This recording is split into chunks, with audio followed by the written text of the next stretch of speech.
Welcome back, everybody, and time now for our PIX panel. And joining us this week, Craig McCarthy of the New York Post.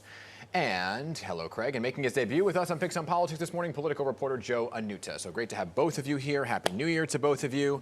And there's a lot to talk about in the new year. We're only 5 days in or 6 days in, and here we are, right? So let's talk about the war of words, first and foremost, between Mayor Adams and public advocate Jumaane Williams. During this press conference on crime stats this week, Williams responded on the PIX Morning News the day after about what the mayor said about him. Take a listen. We have a public advocate who pushed for this police bill. He lives in a fort. He lives in a fort. He doesn't take the subway. I will say that I believe part of the problem here is with this administration and their frustration is they've always tried to lead from a mandate that they never had. And I think the mayor has misunderstood the elections in 2021 because a lot of people were elected on that day by the same people who elected him, the same city.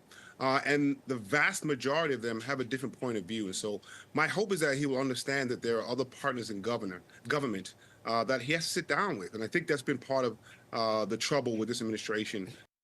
Joe, this is interesting because the public advocate's really a supporter sometimes of the mayor here, Eric Adams, right? And it was almost like the crime stats and the whole point of crime going down was overshadowed by what played out after. Oh, absolutely. It was a very bizarre move on many levels. I think, A, he distracted from his good news of the day. It was just kind of a needless jab at him. It was very personal, you know? I feel like people can work with constructive criticisms, but when it gets personal like that, he's really irking someone who has not been very aggressive, or at least, you know, he's been very measured in his criticism of the mayor. So he's poking someone who really has the power to make his life a lot harder. Right.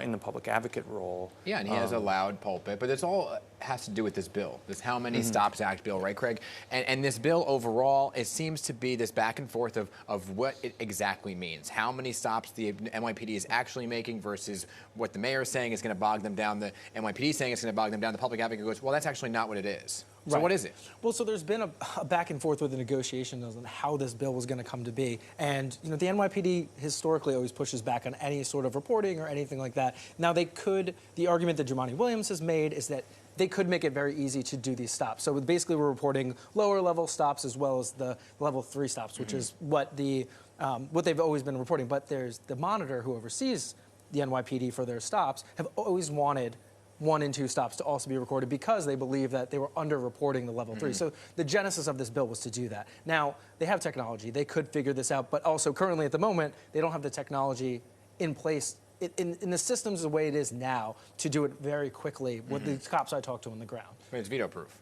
It's veto-proof, so we'll see if he's going to veto it and get overridden again. Okay. And I would just say, I also think it's not a great argument for the mayor to be questioning where someone else lives.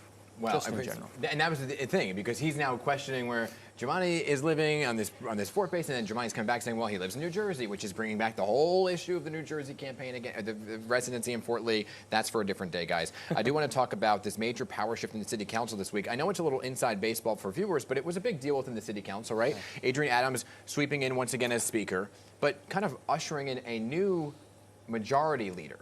Kind of to explain how that works. So basically, Adrian Adams leads the city council, obviously, but she has a leadership team of deputies that are appointed, and it's largely ceremonial, but you get, for us and sort of political junkies, it gives you insight into who has power in the council and who her allies are. And then all of a sudden, at the meeting, the deputy speaker was ousted and replaced with someone else. Keith Powers.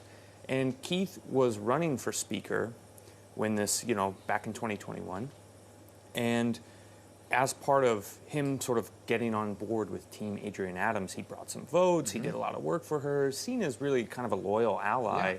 And then all of a sudden we see, you know, with very little notice, I think he had an hour's notice, he was sort of given the boot. It's very perplexing. Yeah, and was there any logic or reasoning behind this about the move? No, and that's the thing. I mean, the official line is they wanted to put somebody in, they wanted to get somebody leadership experience that wasn't going to be term limited. Keith Powers is going to be term limited. A lot of the people in leadership are going to be term limited after this. So that was the official line. Behind the scenes, typically we usually hear kind of in the background of, oh, well, Speaker wasn't happy with this person or this council member, so there's going to be some discipline maybe down the line or whatever.